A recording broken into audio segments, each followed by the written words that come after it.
Ngayon, I will promise you again, my dream is to bring you to another level. Meron niyang parang credibility kung yung mga previous State of the Nation address ay natupad. Pero kung nasiya natin yun, if you have to review the SONA starting in 2022 until now, kung meron tayong parang we have to sum it all or sum it up, meron tayong analysis, talagang walang natupad, no? Into conclusion na wala man nangyari ito. Hindi man totoo, wala man talagang nothing in his promise or in his promises starting with his persona. Aray ko. If the corruption is based on the General Appropriations Act, natural, who are the participants of this document? Who are the signatories of this document? Pinakwento ni BBM para matulog yung tunay na issue. Oh, galing mo talaga doon, ha? Isang magandang galing nga, story maker yan si BBM. Para makalimutan natin yung katotohanan. Oo, ma-excite tayo sa, rocket launch. Uy, may malaking trabahong papasok sa Pilipinas. Paksel ka. Para yung tunay na issue, matakpan na.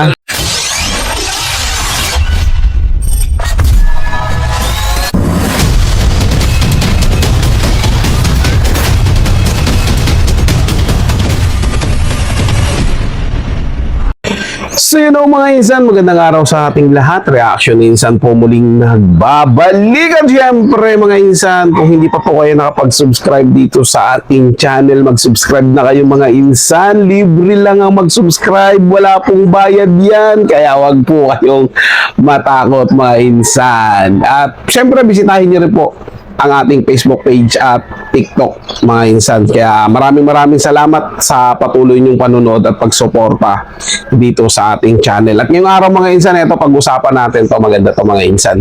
Dahil sabi nga ng isang attorney na si Attorney Reserva, wala daw na ipangako si BBM mula pa nung unan niyang SONA ang natupad.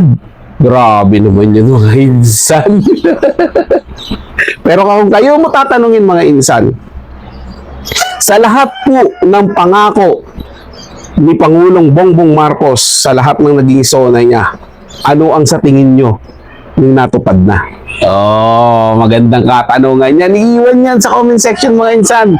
Pag-usapan natin yan dyan. Diba? Kung meron kayong naaalala na ipinangako ni PBBM sa kanyang naging SONA, ano yun? Oy, kung natupad mga insan, ano yun? Oh, maganda yan mga insan. Oh, i-challenge ko rin pati yung mga loyalista dyan.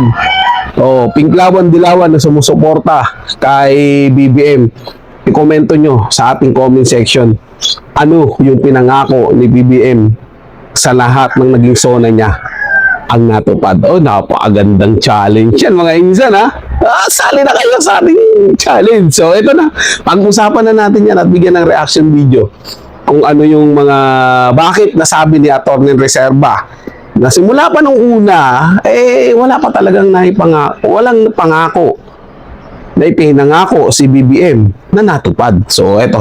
Panoorin natin to at bigyan natin ng ating reaction mga insan.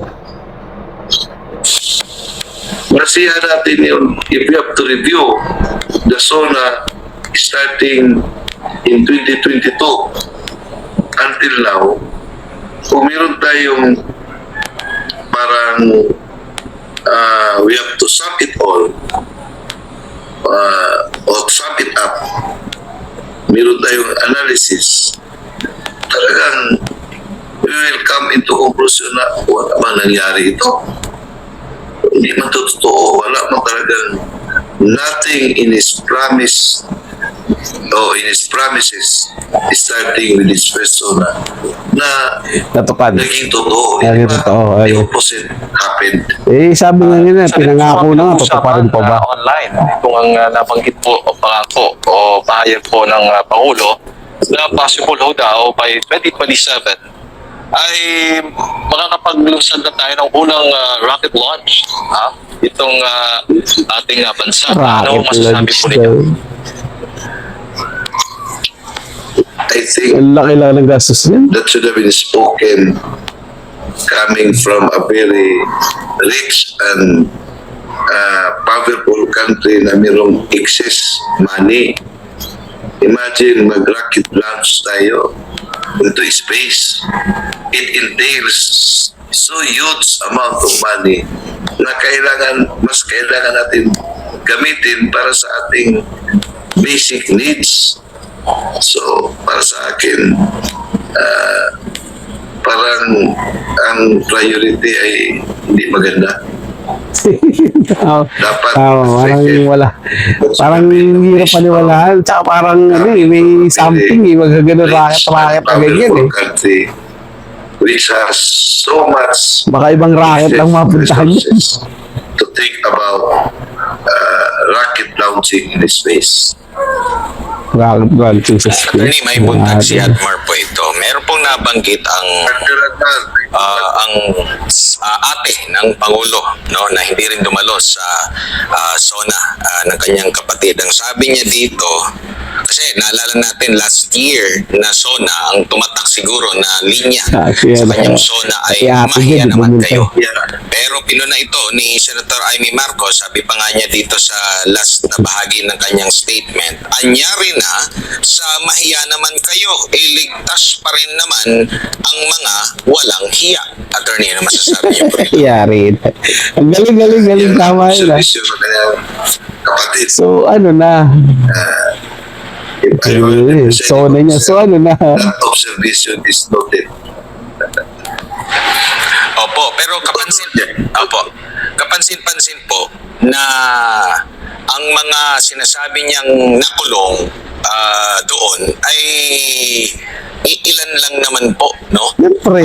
At hindi Yun nga, naniniwala mga ang taong sacrificial bayan lamb lang yan. na wala doon sa kanyang mga nakaharap sa mga nakalipas at kasalukuyang SONA Tama. ang involve dito po sa skandal ng flood control po, attorney. Nakikita niyo po ba na wala nang pag-asa para may mapanagot pa dito at parang tila napipilitan na lang siya na mabanggit yung kapangalan ng kanyang pinsan kasi ito yung patuloy na nababasa at naririnig Tama. mga komento ng ating mga kababayan natin. Tama.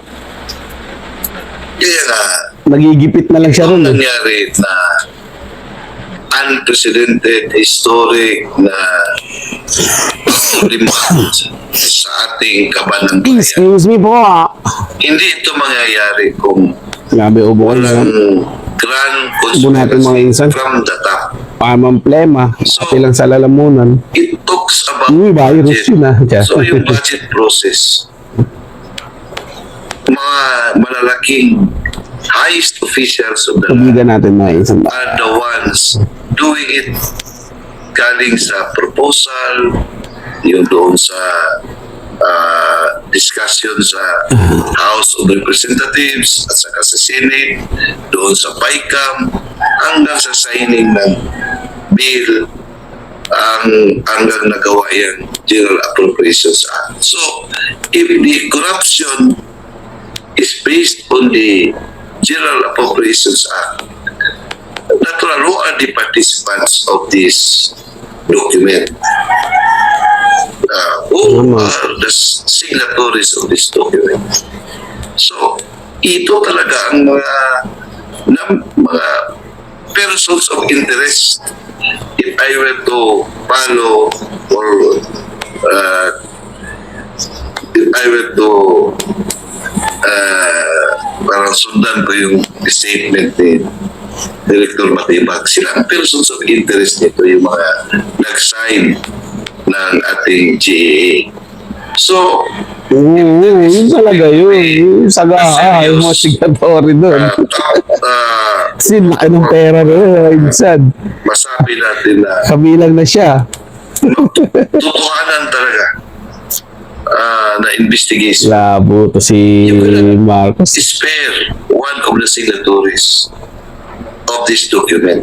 Nung pagka-kampanya na ito, 100% pinaniniwalaan ko habang In tumatagal. order to Wala na eh. parang Ngayon, sa 100 sinabi niya, 100 at isa ang mali. resolve. So they have to 100 at isa yung sinungaling. So they have chosen the speaker na Grabe. stereotype din, Vilma Santos ba yan? Oo, Vilma Santos nga yun. closely associated with that project, with that Sa bagay, si Ralph Recto nga pala. Ano niya? Oo. pero hindi yan magawa ni speaker kung wala yung mga wala ang presidente. In fact, before the Tama. General Appropriations Bill will be signed with the President, nadaan pa yan ng masusing review ng Office of the President Tama. mismo, yung mga tauhan niya. I-review talaga nila yun, pag-aralan kung tama ba yung ano. Mayroong mga isinama doon na hindi ka gusto ng Presidente. Now, just like what former President Duterte did, there was a budget na hindi malayong-malayo doon sa kanyang Oo, sisitahin ni Tatay Digong yun. O bakit may ganito, may ganyan, di ba? a huge amount of that project na nangyari yun. Kaya hihirapan yung mga buhayan magnakaw, mga insan. Parang, Kasi yung budget nila, sakto lang talaga eh. so, my point is, Siyempre kahit pa paano, may kupit pa rin. Hindi na ganun kalaki yan, di ba? really Hindi katulad ngayon, grabe. be convinced that there is really an honest to goodness investigation. Kung si Speaker lang, pero tingnan mo yung kaso ng Speaker, I do not wish Speaker to be sent to jail. Ang ibig kong sabihin, kung anong treatment niya doon sa mga kalaban, kahit na walang basihan, tingnan mo kay Senator Rodney Marcolita, paano maging plunder yung hindi naman public funds? Malaki talaga yan na legal issue. And yet, Pag yung blunder, hindi naman hindi naman pera ng bahay yung ginamit sa kampanya. Wala ka din. to the issuance of the warrant of arrest. Pero kay Speaker, dadaan pa sa legal investigation. Kaya nga, ang haba ng tatakbuhin kay Speaker, malabo rin. Counter affidavit. Mari lang talaga. Bakit dyan pa lang na level, ma-dismiss na ang kaso for insufficiency of evidence. Kasi ang defense speaker yan, simple mo lang. I'm not involved of the execution of the project. Yan pa yan. Kasi lawmaker mo lang ako. Hindi man kami nag-implement yan. Now, kahit na Ayun, natin oo.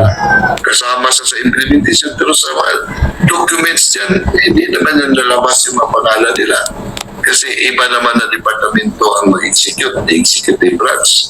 So, kung pagpapasihan natin yung evidence, yung rules natin, pwede si Speaker ma-dismiss ang kaso na yan kasi he is not involved in the execution of the project. Isa pa yun. Even Yun though- talaga yung lalaban ng abogado niya. Kung di na naiisip ng abogado ni Romualdez yun, yan naiisip na dahil sinabi ni Atty. Reserve. But Ito conspiracy talaga to. cannot Hindi. be proved by mere Kaya nagbigay ng idea. conclusion. Kailangan niya ng ebidensya talaga na within the conspirators themselves, merong magtitestify niya na kasama si Speaker. Pero kung speculation na, hindi Malabo. ma-establish yung Tama. conspiracy. Pero ang masama dito, yung mga rules natin ay are not evenly and fairly applied sa mga nasasaklan.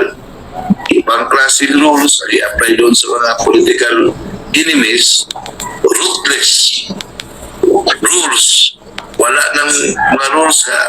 Lahat na pending the law para lang mapunta doon sa bilangguan o yung detention center. Pero sa kasama, masinsinan yung due process. So, ito ang hindi mawala sa paningin ng taong bayan. Tama. Opo. Prof, doon sa Pac Silica Project, anong tingin po ninyo doon? Nabanggit din ho yan sa SONA. Well, I read something about it na it is destructive to our environment. Now, kung masyado yan, highly technical, scientific yan. Pero, ang tingin ko lang, bakit dito sa atin? And then, ang point ko, what's in it for us?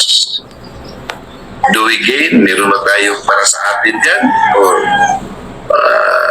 is it given freely to yung operators? So, at saka what is this all about? Ang nabasa ko lang dito ay it will take a lot of our fresh water.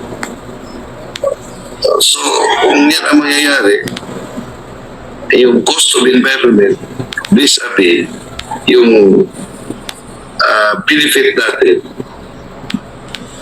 na meron ba yung presentation dyan.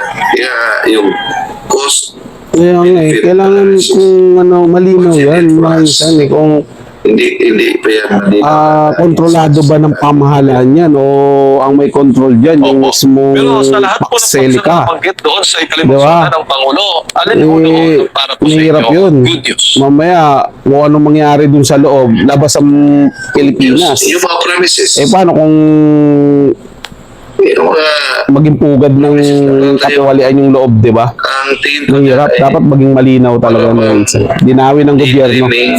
sa taong bayan. Parang ako, pinapatulog ko yung aking anak o yung aking apo. Parang lullaby. I will tell a story about good things to come. Para makatulog tayo. Makatulog yung anak natin. Yan ang parang tingin ko dyan. It's all about Tama na. words. Pinakwento ni BBM para matulog yung tunay na issue. Oh, galing mo talaga doon, di ha? Isang magandang Galing nga. Story maker yan si BBM eh. para makalimutan natin yung katotohanan. Oo, ma-excite tayo sa, rocket launch. Uy, may malaking trabahong papasok sa Pilipinas. Pac Silica. Para yung tunay na issue, matakpan na. Dari tayo dyan mga insan. Alam mo naman natin yung mga ululistang tanso, mga pingklawan, dilawan langaw talaga eh. Kahit anong paintindi mo. Talaga naman. Hindi naman yan magic wand. Sa at pa rin dumidikit. Sabi, Langaw nga. pero ang SONA kasi, you are telling the nation what has this administration done during the last years at saka yung preceding year. As what has the administration achieved yung vis-a-vis yung pangako niya last year. Ito ang nangyari. I promised you Puro lang dito promise. tayo pupunta. Ngayon, nandito na tayo. Ngayon, I will promise you again, my dream is to bring you to another level. Meron niyang parang credibility kung yung mga previous State of the Nation address ay natupad. Yan. Pero kung nasihan natin yun, if you have to review the SONA starting in 2022 until now, kung meron tayong parang we have to sum it all or sum it up. Meron tayong analysis. Talagang Walang natupad, no? come into conclusion na wala man nangyari ito. Hindi man totoo. Wala man talagang nothing in his promise in his promises, starting with his first zona, Aray ko. na naging totoo. In Ayun, fact, di ba? the opposite Wala, kahit nung happened. unang sunan niya wala rin daw talaga mga Yung insan. mga malalaking corruption ang nangyari. Dapat, kung may nangyari na corruption, sabi niya, mahiya naman kayo. Kaya naman kayo. Yung mga walang hiya ay nandoon na sa bilangguan, nandoon na sa Wala eh. Mga walang niya. dasada. Ang dami pa rin eh. Yung kanyang parang galit outburst. So, Parang house prosecutor ba ito? tanongin natin, Issue. ano nangyari? Wala House nangyari. prosecutor eh. Kasi wala namang true to goodness na investigation. Opo. Kung tingnan natin yung Floribol Committee, nakita naman natin how it's being covered up. Yung ombudsman, nakita naman natin na pinipili yung pinapailan ng kaso. In fact, ngayon, Sa kayo. Selective. meron namang effort to Kakasuhan yung mga naghahabol sa flood control. Tibay eh.